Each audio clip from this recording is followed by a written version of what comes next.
Hello, and welcome to My Time, My Life with Trinette Faint. On this season of my podcast, I'll be talking to a variety of people, from creative entrepreneurs to business owners to writers to entertainers and others, about being bold and courageous, overcoming obstacles, and taking risks, all in the name of chasing dreams and building a career. I hope their stories will inspire you on your own journey. Thanks for listening. My special guest today is Jana Panfilio. Jana spent nearly 30 years at Nike in various roles, including communications, marketing, and sustainability, with a focus on innovation and administration at Nike's headquarters in Beaverton, Oregon. Jana worked with best-in-class insights and creative agencies around the world to bring new brand experiences and marketing initiatives to life.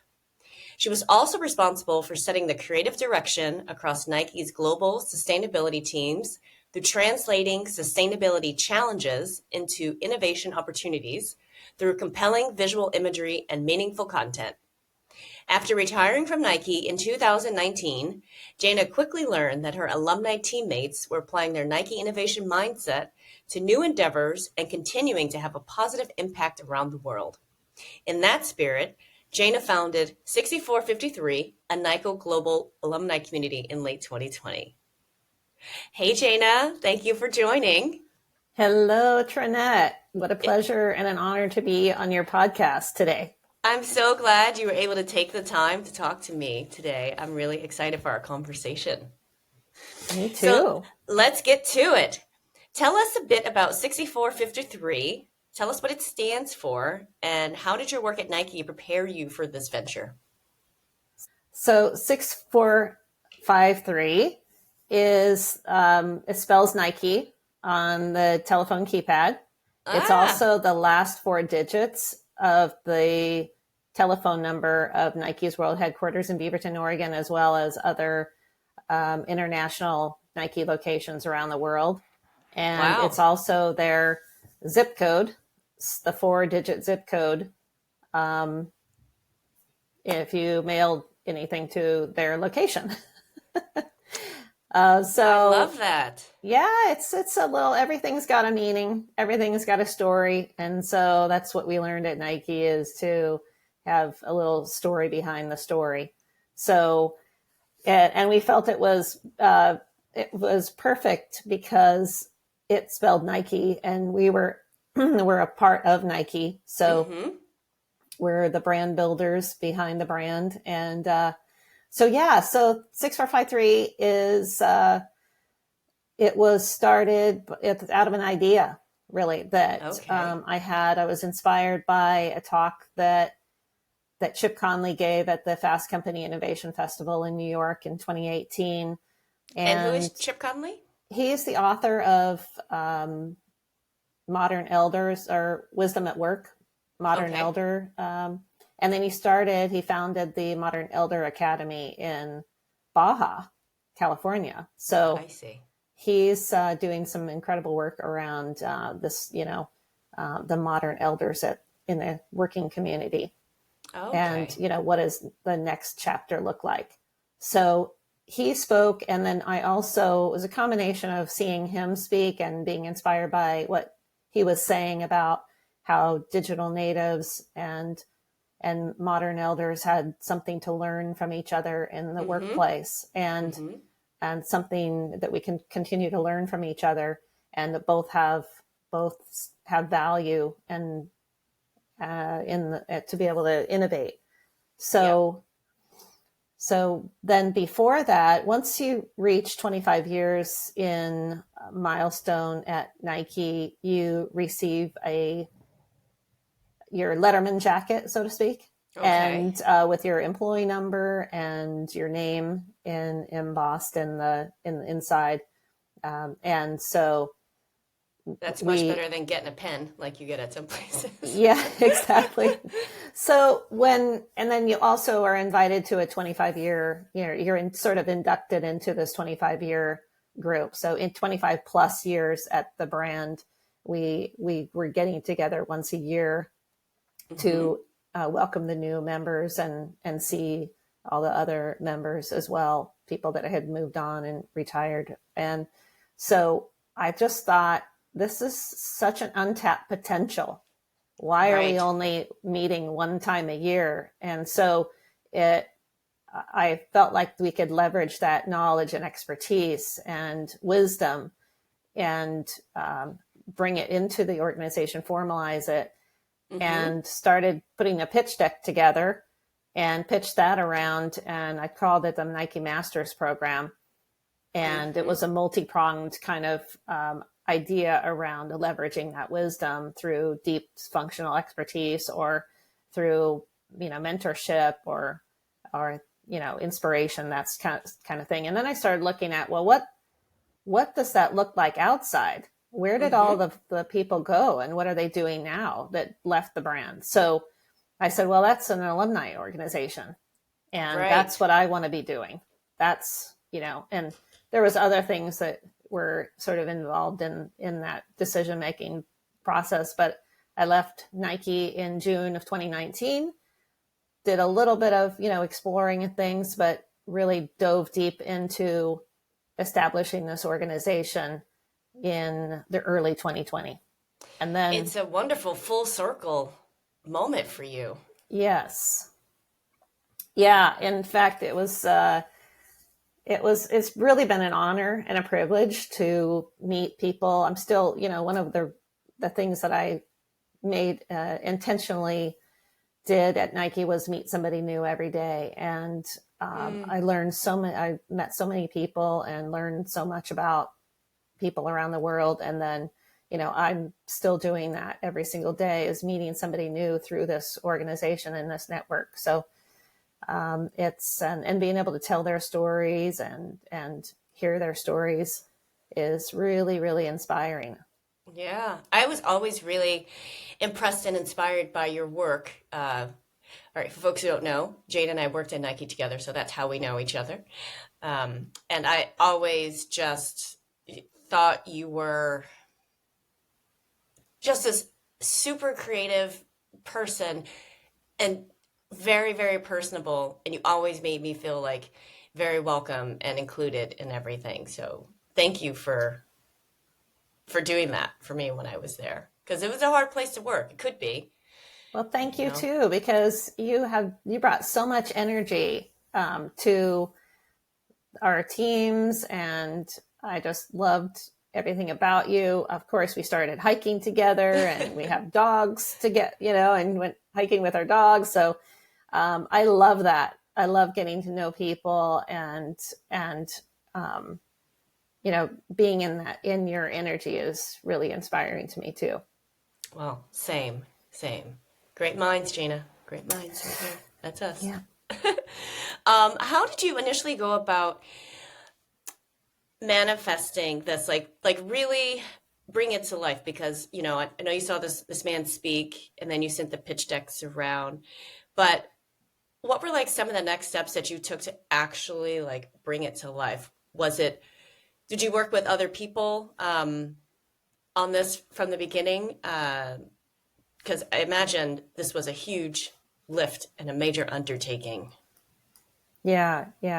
Well, I think I will start by, maybe I didn't answer the question that you proposed to me earlier, which was, how did my time at Nike prepare me? So I think what I'll say is that I had the opportunity to work across teams at Nike that taught me the essentials of cultivating an innovation mindset and learning about the end-to-end innovation pipeline. So we tended to work in smaller teams within a bigger team, from everywhere from equipment division, when that was first starting up, to I spent a number of years in consumer insights. I was in brand innovation within the global brand management and marketing organization. I was in global sustainability or sustainable innovation at the time. And I've worked with executives to deliver a vision, as well as being an individual contributor to execute the work. So I've sort of, across all up the sort of ladder and across the organization, that really was my, my schooling, so to speak, in this, in entrepreneurial sort of mindset. And so when this idea kind of started to hatch, I did what I knew that I had to do, what was the process. And that was grabbing some people to form a team and start putting together the strategy. And so I just put it out there we had a LinkedIn group that was called Nike Global Alumni Network, and which has since been changed to 6453 Alumni. But I just asked some people, hey, are you guys interested in forming an organization, and what would that look like? Do you want to be on my team to build the strategy, what this is and what this isn't? And so it's been wonderful because, at various times I'm working with various people to build this. And so I want it to be, by alumni, for alumni, by the community, for the community. And so who better to do that than, leverage the people that are in the community to help us shape the strategy moving forward. Right. I'm so impressed. I'm so impressed by you. What were some of the biggest risks involved of your creating this network? Well, I think the biggest risk was not delivering on the promise of the standard of excellence that our alumni teammates were accustomed to. I guess that's the other thing is that, what can we do with very few people and very few resources? And we've managed to accomplish a lot with very little. And so that was, and knowing what the sort of world-class expectation that my teammates are used to, that was a challenge for me, just making sure that we were on brand and it was authentic to the, that it would be connected to as good as, Nike. So we're not there quite yet, but we're getting there. Awesome. Awesome. And what would you say, as a creative, how do you bring your just general creative vision to the work now that you've established this organization? My creative vision. Well, I have some amazing teammates. We have a formal governance. So my amazing co-founder, Stephanie Bardavas, who is a former Nike attorney and has a private practice of her own, and she teaches sports law at the University of Oregon, sports product management. I have altogether, I have 12 board members, and they are all teammates. They're all a working board. All of them. I'm the only one that doesn't have a full-time job. This is my full-time job. And so being able to leverage their expertise to bring the creative kind of vision to life has been, that's the way we do it. We're a team. I'm used to team environments. I think that's been the best thing. And then bringing people in that really want to contribute to it, because I think, and bringing creatives in to help to, bring that creativity to life, I guess I would say, people, the experts within the community. So they also, that gives them invested interest in the community and the success of the community. And we've had incredible amount of people who have contributed through various ways to support us. I mean, I can't even imagine the breadth of experience of your members, and especially with them being global. How many members are in this network? Right now, we have that are registered on our platform are about 1,600 people. Oh, wow. But we know there are at least 120,000 around the world that we are our former Nike employees and former Nike sponsored athletes. So because our athletes are part of our family. Yeah. Yeah. And do you guys do things like now that we're out of COVID, are you able to have in-person events and Yes, stuff? we've been running since 2020.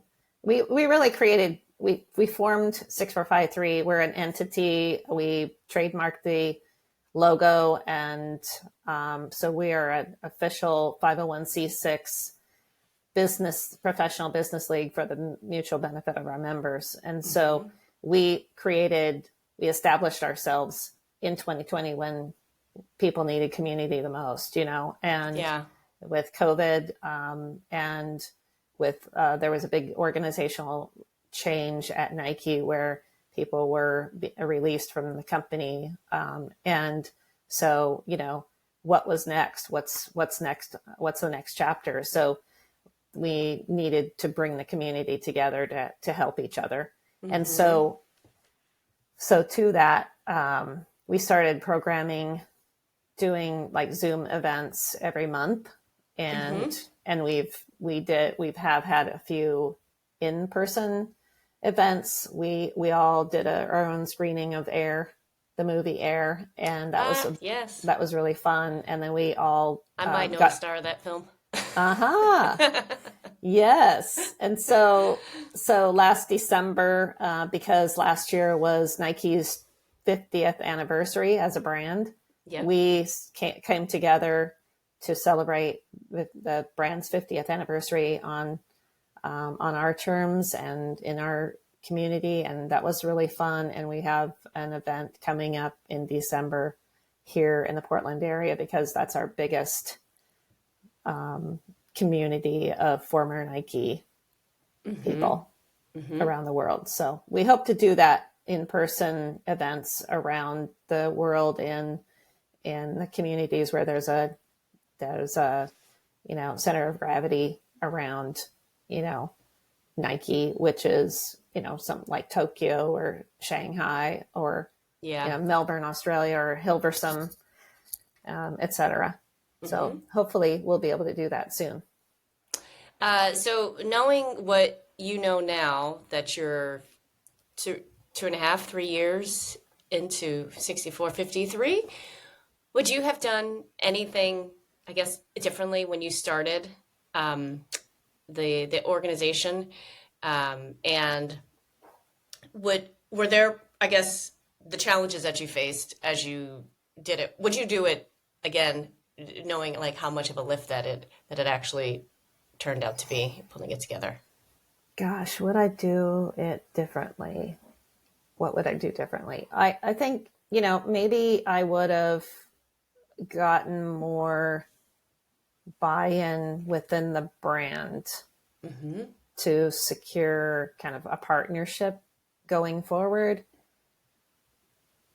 Because we're operate independently of Hmm. Nike at this time, and we're a self-sustaining organization, and that's really tough. So that could be, I think that's one of the biggest challenges, right? Is the Yeah. resources and funding to be Yeah. a self-sustaining organization. And so that's probably what I would have done differently. And what was the other question you asked me? Uh, uh, I guess knowing what you know now, would you still have undertaken this challenge and done it? Definitely 100%, Yeah. 150%. Nice. Because my teammates are my fuel. They always have been. Yeah. I am inspired by people, but the kind of people that are brought together through the power of sport, it's Hmm. just, it's something that is so incredible, incredibly powerful, Yeah. because that's like people that understand the achieving our own potential and the pursuit of potential. And it's just a different mindset and a different attitude. And I love that energy. These people are amazing. And so I learn something new every single day. I wouldn't have it any other way. Yeah. And it must be so inspiring for yourself just to be surrounded, excuse me, by your fellow alumni and some of the athletes, like people that just are inherently overcoming challenges and taking risks like all the time, like this innovation mindset. It is such a powerful thing to be just constantly like fostered in that environment. I imagine it just pushes you always to be better at what you do, and you're just like constantly like raising your game like everybody. Yeah, I think so. And these people are going on to what I learned. You don't know until you know Mm-hmm. because when you're in the brand and you're working at Nike as you would with other organizations, I would imagine that you're pretty immersed in what you're doing, and it takes getting outside the brand to see and hearing the stories of what people are doing, what my Nike alumni teammates are doing around the world to move the world forward through Mm-hmm. whether that's the industry or sport, or their communities, or inspiring the next generation leaders. And so they're authors and they're founders of companies, and just there's this fearless attitude. Yeah. And I think that's one of the things that I think one of the questions you had asked me is about you know the risk, feeling like Mm-hmm. high points or low points or risks. And I feel like, I've put myself in very uncomfortable situations on purpose to Mm-hmm. push myself to learn and to grow, and Mm-hmm. to continue to kind of see what I'm capable of. And Yeah. yeah, I think that I think a lot of people do that. It's and living in sort of a higher vibration energy is Right. Right. is so incredible. Yeah. Yeah. I mean, just knowing you personally, I can just attest to what an innovative person you are, and your energy is so high. And I just love how you are the sponge that it's constantly like learning and growing and doing things. Like so many people just kind of get stuck in a mindset and don't really evolve beyond that. But when I think of you, I think of like constant evolution and engagement around so many things. So that's why we're still friends. Oh, well, thank you. What a compliment. Yeah, I think it's been a journey, and I just think it's good to put yourself out of your comfort zone. I oftentimes will be hiking these days, and I took, one of the things I did right after I left Nike was I organized and a kind of an Alaska adventure for my sister and I, and put this thing together. And every day we were taking a little bit more, taking us further into whether it's the wilderness or high up Mm-hmm. in the mountains. And I often find times will say, "I'm sorry, I didn't mean to get us into this situation," but we learn and we grow from it, and we're better for it. You know. Yes, yes. I remember when I lived out there, I first got comfortable in nature with you. I started kind of going in by myself just a little because I'd moved to Beaverton from New York, and it was definitely scary for me, even though like literally there's like nothing out there that could harm you. But the trees are so big and the forest is so beautiful. I was like, oh my God, what's out here?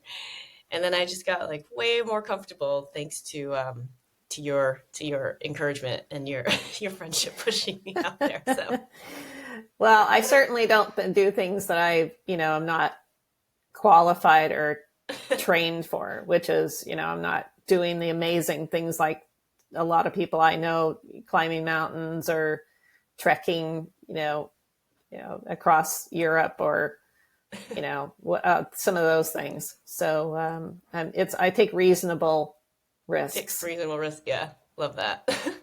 So tell me, excuse me, tell me, Jana, what are you reading these days? I am rereading a couple of books Okay. by fellow alumni or fellow Nike teammates. Step Up, Stand Out, Kick Ass, Repeat by Sarah Robb O'Hagan, Ooh. and Believe to Achieve by Howard White. Okay. And these are great, just great research. There's so many great books out there, but it's a great inspiration to kind of keep me on track. Yeah, yeah. Love it, love it. And my last question for you today is, what piece of music or song inspires you? I would say I don't have one. I think Okay. it's really hard for me to narrow it down. But what I find myself listening to these days is to sort of center myself and also be inspired is listen to sound healing. Mm. And there's some great sites on that where it centers me. It's a vibrational healing music, and so I love that. It's wonderful. Yes, I remember you have was it a bowl? I don't know if that's the right Yeah, I term. do. I have a crystal bowl, the sound bowl, singing bowl, and that I play. I also have a drum, and I just love it. It's wonderful. It sounds like it's a great connection to yourself. Yes, it gets me grounded and inspired at the same time. Oh, that's beautiful. Well, on that note, Jana, thank you so, so much for taking time out of your busy schedule to talk to me today. Thank you too. What an honor. I love what you're doing. Keep it going. Thank you. Well, I take a lot of my inspiration from you, so there you go. Thank you. All right, folks, till next time, have a great day. Bye. My Time, My Life with Trinette Faint is a Floor 51 production.